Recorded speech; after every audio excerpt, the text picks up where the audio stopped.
Halo teman-teman, namaku Kendrick, kelas 89, absen 18. Nah, teman-teman, aku akan menceritakan tentang jurnal harian membaca. Jurnal harian membacaku tentang The Call of the Wild. Nah, awalnya buku ini ditulis oleh Jack London tahun 1903. Buku yang cukup lama, lalu dipublis oleh Gramedia di tahun 2016. Buku ini pernah di-ban, dan sekarang buku ini telah diadaptasikan menjadi film. Nah, aku akan menceritakan sekilas dari babnya. Bagian pertama ini menceritakan bagaimana Buck yang dulunya hidup anjing rumah berubah menjadi anjing liar dan dia bertemu dengan pria bersweater merah yang mengubah hidupnya sepenuhnya. Tanggapan saya pada bab awal-awal membaca buku ini, saya langsung tertarik kepada ceritanya yang ditulis oleh Jack London. Nah, bagian kedua adalah menceritakan perjalanan Buck si anjing bersama Perrault dan Francois dan anjing-anjing lainnya menuju Skagway. Dan Buck pun bertemu dengan musuhnya Spitz. Tanggapan saya pada lanjutan cerita ini yang awalnya menarik menjadi sangat menarik untuk dibaca, di mana ini adalah pertarungan awal-awal Buck dan Spitz. Nah, lanjut ke bagian 3. Pertarungan antara Spitz dan Buck sangat sengit. Bagian ini menceritakan di mana Spitz yang mati dan Buck yang memenangkan pertarungannya. Tanggapan saya adalah bagian ini menceritakan pertarungan yang sengit antara Buck dan Spitz dan semakin seru untuk dibaca dan lanjutan petualangan Buck. Nah, bab keempat. Setelah Buck dan teman-teman Buck, Perrault dan Francois mencapai Skagway.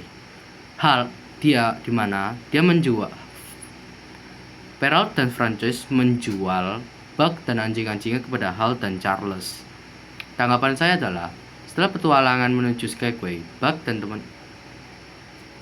teman-temannya dijual kepada Hal dan Charles dan memulai petualangan yang baru. Bab keempat. Hal dan Jordan merupakan orang yang suka memukuli Buck. Lalu, Buck bertemu dengan John Troughton yang akhirnya menyelamatkan Buck dan anjing-anjing tersebut.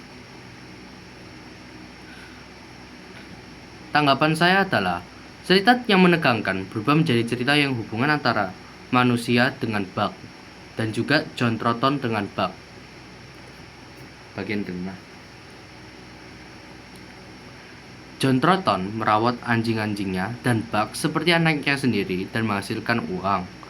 Nah, teman-teman, John Troughton bukanlah owner yang terlalu jahat atau bagaimana. Tidak seperti Hal dan Charles. Hal dan Charles itu memukuli Buck dan menyiksa Buck dan anjing-anjing lainnya juga.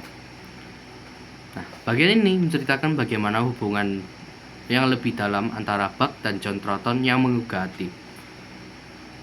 Bagian ke-6. Kisah akhir Buck, di mana dia menjadi setelah perjalanan yang panjang, Buck bertemu dengan serigala dan Buck menjadi seorang pemimpin antara serigala itu. Nah, tanggapan saya adalah cerita ini adalah bagian akhir dari Buck yang awalnya dia menjadi anjing rumah, menjadi anjing liar, dan dia sudah mempelajari banyak hal di alam liar. Dan sekarang dia sudah menjadi anjing pemimpin serigala. Nah, teman-teman, cerita ini sangat bagus untuk dibaca dan ditonton. Aku sih udah nonton lumayan agak lama. Aku udah nonton dari tahun lalu ya. Dan aku baru tahu kalau dia juga bikin bukunya juga. Lebih dulu bukunya sih. Nah, ini cerita ditulis oleh Jack London. Karyanya begitu bagus. Nah, teman-teman, segini jurnal membacaku. Terima kasih teman-teman.